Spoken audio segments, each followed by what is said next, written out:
Join Tiki Man and the Viking at the Tulsa Lit Fest Book Fair on April 26th from 11 a.m. to 2 p.m. 1 week later, we will be where? At OWFI from April 30th to May 2nd in Oklahoma City. Stay tuned for upcoming interviews from some of the presenters. And as always, read a book.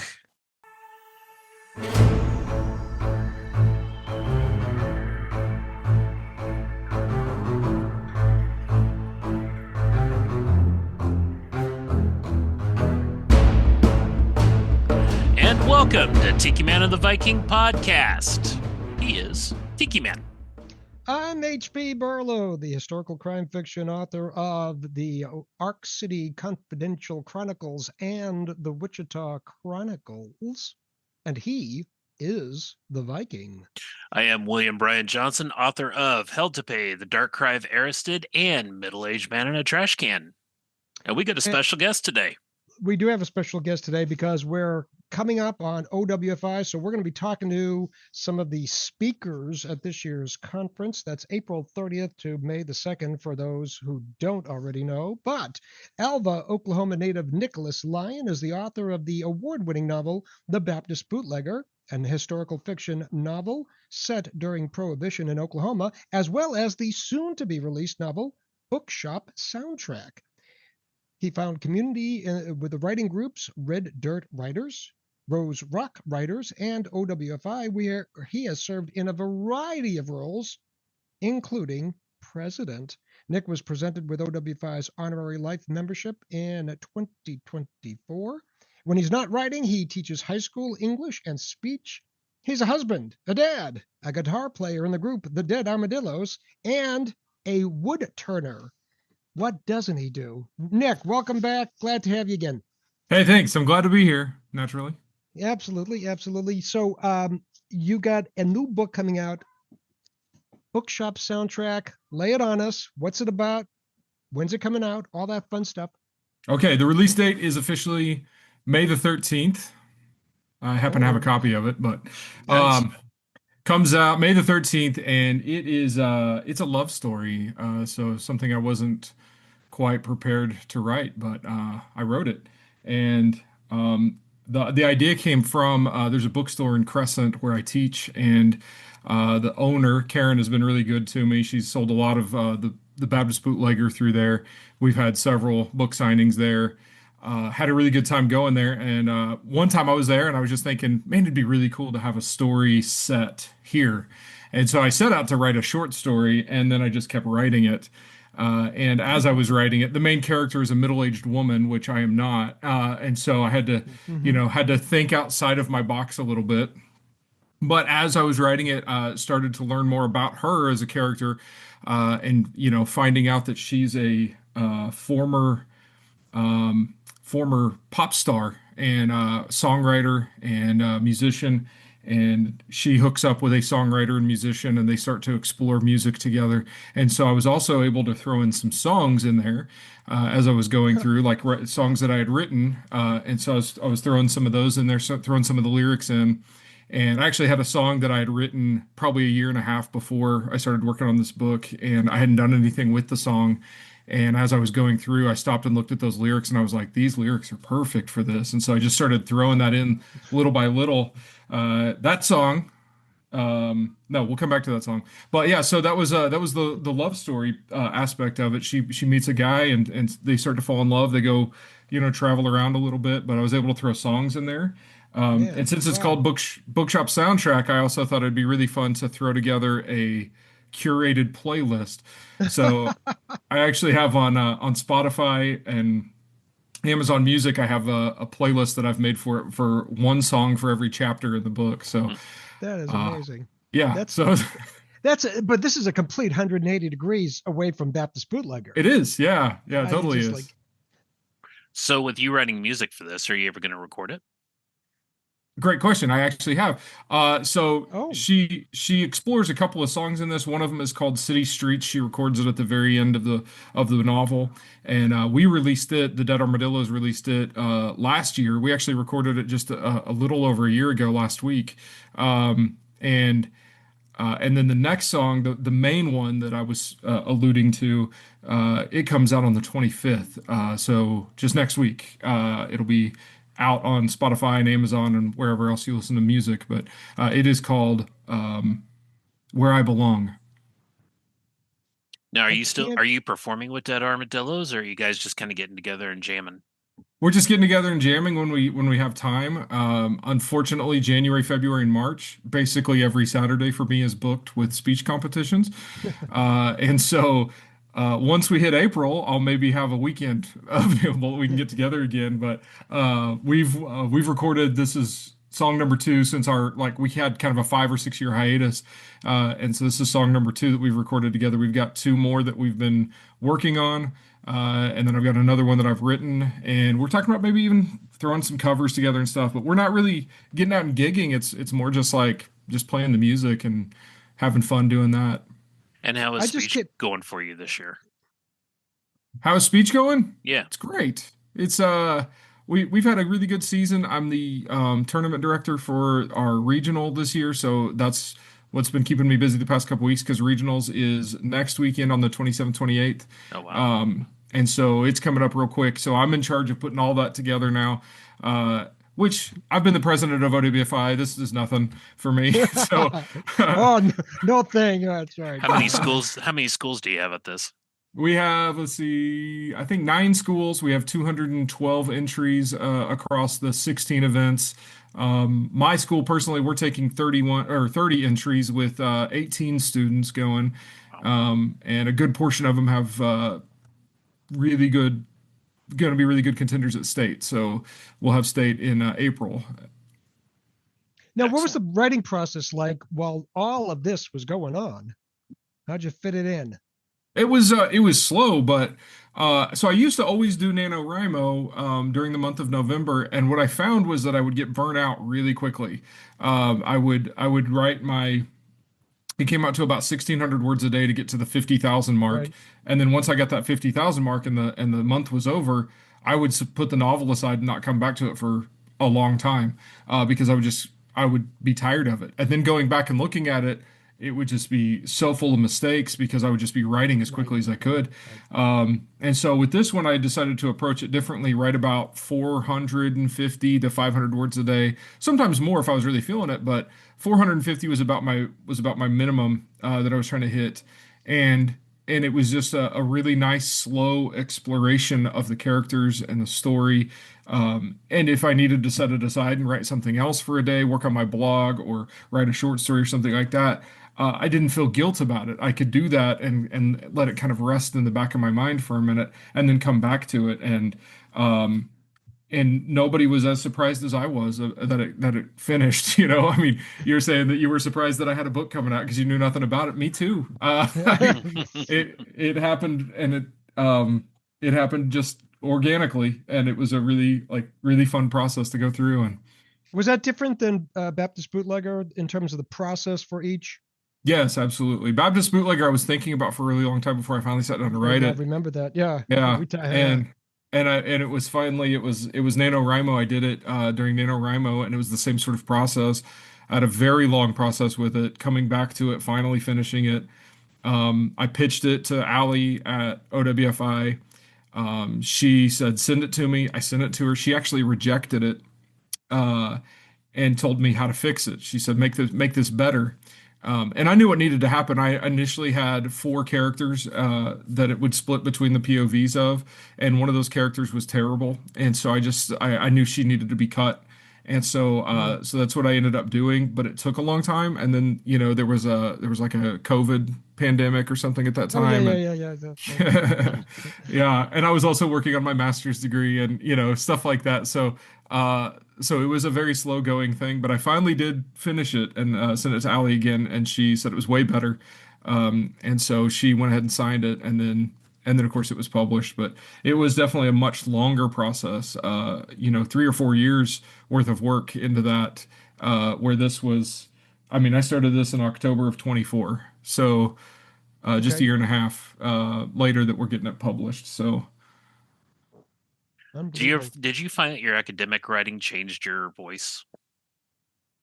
like while I was working on my master's. Mhm. Um, Not really, because I feel like I do a lot of academic writing anyway in with like classroom stuff, just doing like example writing and stuff like that. Um, I don't think that influences me nearly as much as like sometimes the novels that we are reading in class will have a bigger influence on me than the academic side of things. I feel like I can separate academic writing pretty easily from my nonfiction or from my fiction writing. Um, but yeah, listening to or reading novels or listening to the audiobooks for those in class will sometimes because I will listen to it like three times during a day, Hmm. you know. And by the third time, I'm like, maybe influenced a little bit there. So there might be some Truman Capote influence on the Baptist bootlegger. And I was I going to didn't. ask, what Yeah. of those novels have you found has kind of wormed their way into your writing style? Because we've read Gaiman, we've read Bradbury, and I am trying to not be over verbose in a lot of my writing, but I find it Mhm. sometimes there. It's really helped that I'm sticking kind of splitting myself away from that genre. So I teach a lot more fantasy and sci-fi, and I don't write fantasy and sci-fi. So I did retire in cold blood this year because it was wearing me out. Listening to that three times a day for 7 or 8 years, I was getting tired of it. And so I switched to a book called Tress of the Emerald Sea by Brandon Sanderson, which is Okay. a sort of comedic take on the fantasy genre, sort of a homage to The Princess Bride. And so that was really good. And then we also do Hitchhiker's Guide to the Galaxy with my seniors. And then right now with senior English, we're doing Fellowship of the Ring. Nice. So I have no danger of emulating any of them because that's not my style of writing. I will have to be cautious. Here in a couple weeks, we'll start The Great Gatsby. So Mm, Fitzgerald, naturally, I try to emulate just a little bit, but not a bad one to try to emulate. You know. yeah. Yeah. That's what. But that's an interesting conversation because we're dealing with your teaching, you're publishing in a historical genre, you're publishing in a romance genre. This is actually, to my way of thinking, a benefit in terms of your development. You're not in a track and getting stale. What's okay? So this book hasn't even been released yet. Is there an idea for what you want to do next, or is it just going to happen organically? You'll come across something and just run with it. Uh, I like organic. Hmm. I do have a sequel for the Baptist Bootlegger in the works. I'm about 52,000 words into that. So hopefully I can get it finished before OWFI. And then I have another book that I've written, I don't know, 10,000 words on or something. So and it's a whole different thing as well. And it's just I found my groove, I think, with writing, and so it's just sitting down to write all the time. And I don't really care what it is. I do love horror. Like horror is my main genre that I read, but I haven't found the inspiration to write horror because I don't know that I have the ideas to add to that genre very well. Okay. I like reading it. I have written a horror novel. It hasn't gone anywhere, but I have written one. It was a folk horror novel, but um, hopefully someday it'll see the light of day, but for now it's just sitting in the dust. But And with folk horror, what are you locking into there? The Wicker Man Okay. and Get Out were my two biggest influences on those on Okay. that book. Ooh. Yeah, so that was fun. That's going to be pretty dark then. There we go. Hey, fantastic, Yeah. fantastic. So after a dozen years of being with OWFI and being in every other capacity and a life member, you're finally, for the first time, going to be a speaker. You'll be on the faculty this year, along with I us, am. of course. Yeah. So Yeah. tell us about the sessions you've got planned and lined up. Okay, so I had three sessions that I pitched, and he accepted two of them, which I was pumped about. So I'm doing a songwriting session, and in the songwriting sh session, I want to talk about just the idea of writing the lyrics and then also kind of setting that to music, what that looks like, and then what do you do with that afterwards? Recording like maybe some basic recording software stuff like Audacity or GarageBand, whatever you have, and then looking at what do you do with it after that? How do you release it? How do you get it out to the market? And sometimes like stuff like that, like I'm not trying to be famous with my songwriting. I just enjoy doing it, and so I don't think that's a bad thing. I have students every now and then it'll be like, Mr. Lyon, I can teach you how to get more followers on Spotify. And I'm like, I don't need to. Thank you. Like that's okay. I did also remind them that the Dead Armadillos are the band, the Dead Armadillos is actually older than my sophomore students. So I was like, I've been doing this for longer than you've been alive. Oh my So that uh, is that hurts. That yeah, really hurts. yeah, Yeah. yeah. It So hurts my back more. without getting too much into what you're going to be presenting at OWFI, how do you start writing a song? That's a usually I start with an idea. Like so if I want to write a song about something, if it's a love song or if it's a breakup song or whatever, that's usually where I kind of get started. And then I grab my guitar and start strumming through chords and trying to find a pattern that I like. And Okay. sometimes it comes from listening to other people's songs and going, that's a cool song. That sounds really cool. I wonder if I could make something similar to that. And, just using somebody like another artist as inspiration, not copying them, obviously, but like, a certain beat that sounds cool or a stop here or a Hmm. key that's interesting or whatever. That's sometimes where I'll get my start going with songwriting. So it always starts off with the lyrics in your case. Hmm. Okay. Wow. All right. Do you know of other musicians who start in reverse? They come up with a tune. They say, "What kind of lyrics can we put to that?" Yeah, there are plenty of people that do that. There's one of my favorite bands is called Motion City Soundtrack, and they would get together and record the songs, and then Justin would take them home and write lyrics to what they'd No. recorded, Wow. which I find insanely difficult. But I like to work kind of in conjunction with the music, which if the band gets together, sometimes we've even done that where I've gotten together with my drummer and we just start playing something, and 15 minutes later we've got a song, and I go home and like kind of hammer out the lyrics later. But kind of have an idea of what the song is. We did that with a song called April '83, and we did that with one called I Can Change Your Life, which I think is our number one song on Spotify after City Streets. But it's kind of a jerk song. It's about you know, just saying that you could change a woman's life by dating her and but refusing Wait, to. was that written when you were very young? I take it. No. Okay. Well. So when you're uh, when you're writing lyrics to a song, are you writing it essentially to the beat? Are you coming up with essentially a lyrical poem in your head? How do you do that? I will write to the beat usually. Once I have like a first line, then I got kind of a rhythm for how it's going to go. And so then once you have that sort of rhythm, you can kind of sometimes I'll count out syllables for the line. If I'm going to have a rhyme or not, that's something that I have to decide then. And so I can kind of start looking at that. Sometimes it's just a matter of like I'll start playing something and just singing along to it. And if I like the line, I'll stop and write it down. And I've done that several times with songs, and it's just like what sounds good to me, and then I can kind of step back and look at it and go, oh, okay, this is the story I'm telling. Because sometimes I don't know, just like with writing a book, like I don't know what story is going to happen as I start writing it. I kind of discover it as I'm going, and so it's kind of way my songwriting process is as well.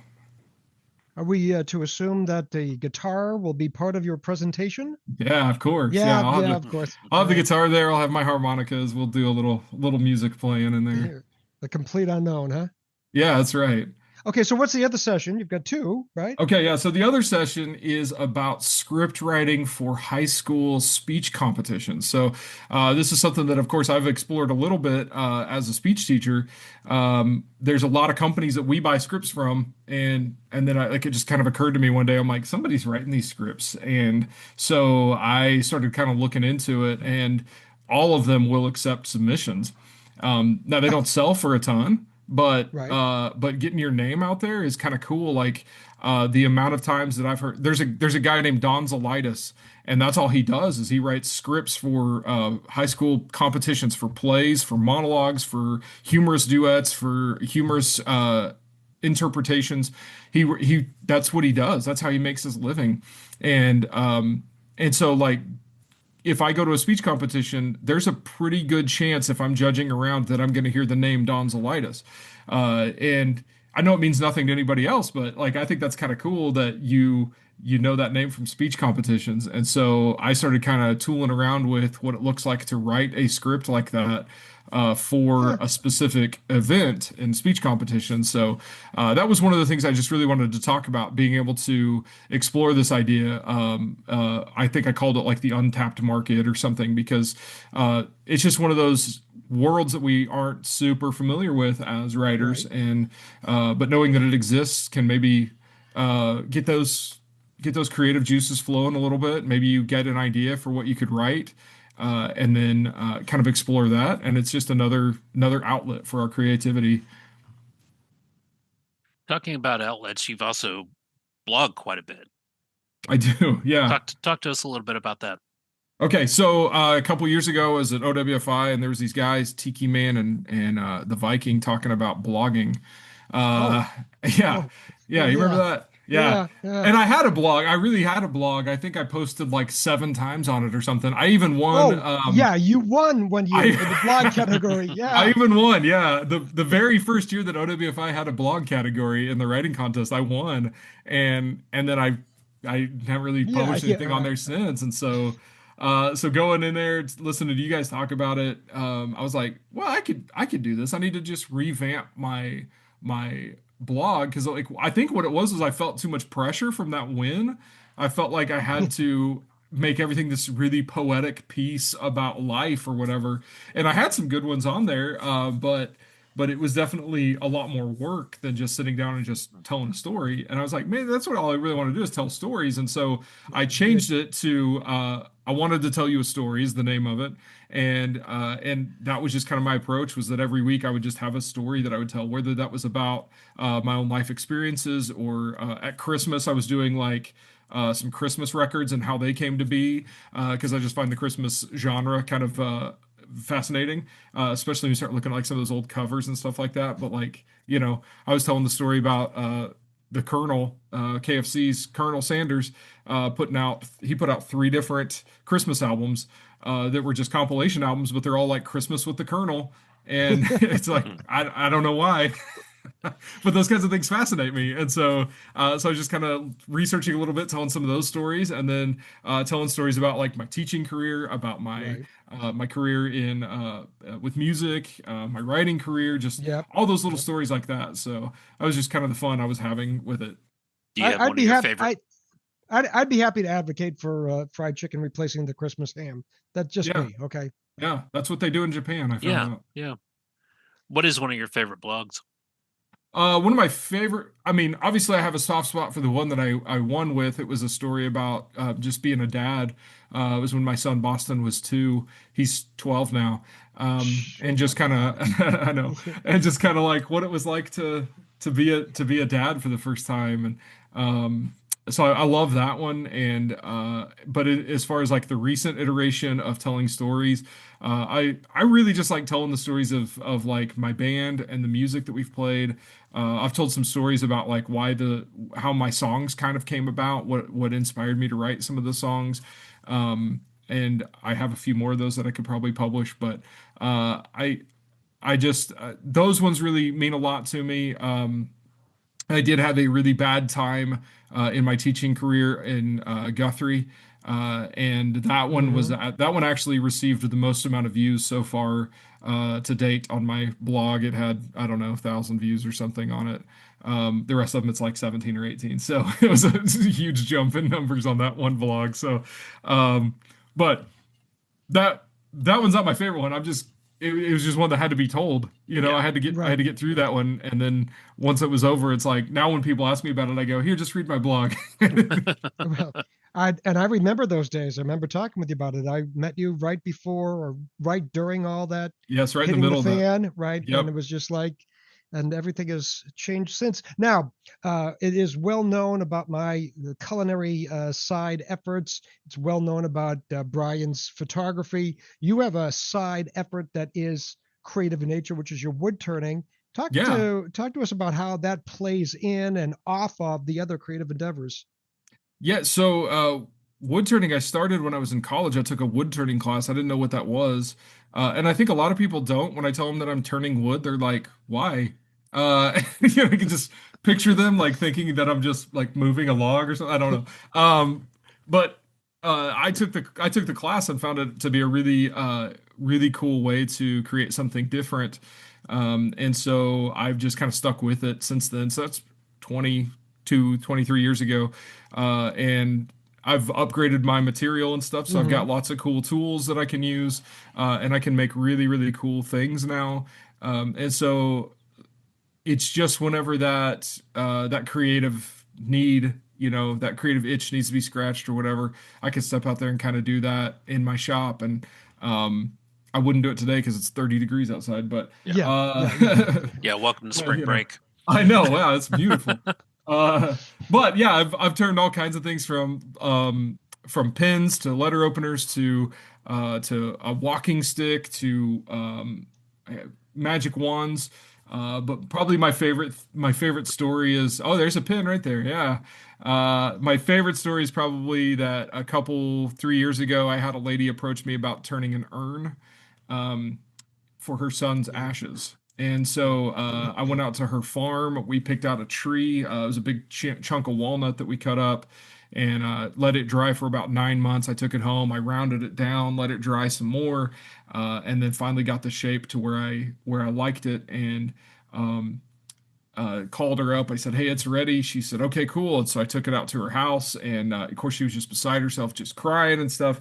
And I'm talking to her about her son, and come to find out that her son's name was also Boston, and it felt very serendipitous there, and it was a really cool piece, but it was also a cool story that I think was just Yeah, absolutely. Absolutely. Yeah. So, it's nice to have that side thing that you can do if you're not writing fiction, if you're not writing a song, just take a piece of wood.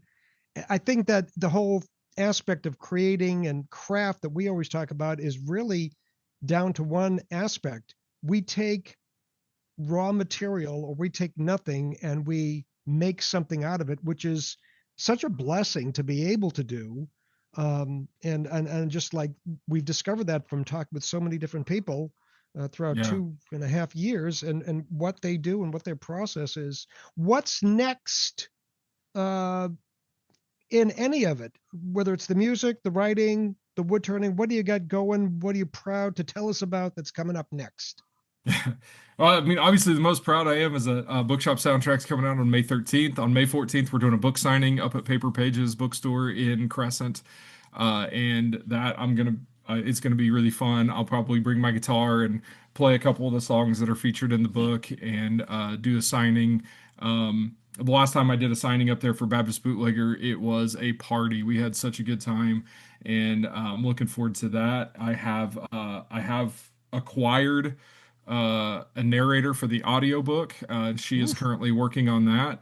And so I think she's a phenomenal voice for it. I thought it was perfect. And so she just sent me chapter one last night that I was just sitting listening to because I really enjoy the sound of her voice. So I think it's going to be really good. And so I think Bookshop Soundtrack is what I'm most excited about right now. And then of course that's like the week of high school graduation. So so I'll be out of school just like a few days after that comes out, which is even better. And then I And, can and, maybe uh, and you know something? Now that I'm retired, I know he didn't want me to say that. Okay, but now that I'm retired, I could actually go down and visit and see you and share in that glory. That's Yeah, fantastic. Yeah, yeah, yeah, yeah, you yeah, can come on down. We can hang yeah, out. yeah. But yeah, I'm excited about that. And then of course we got, we're working on songs with the Dead Armadillos, and as soon as speech season slows down, I'll be able to get back to recording some of those songs and getting those out there. And March 25th is when the new song comes out on all the platforms. And so if this comes out after that, go listen to it. And then I don't know, wood turning. I just do it whenever I can, and I just make stuff whenever I have the chance. But so with summer comes camping trips, comes vacations, and comes those times where I just want to sit and be lazy because my mind is fried from teaching all year. So Yeah. Can you relate to that, Brian? Very much so. There you go. There you go. So how are you looking at marketing for the new book coming out? yeah, marketing is tough, isn't it? And so like word of mouth works really well. I Mm-hmm. have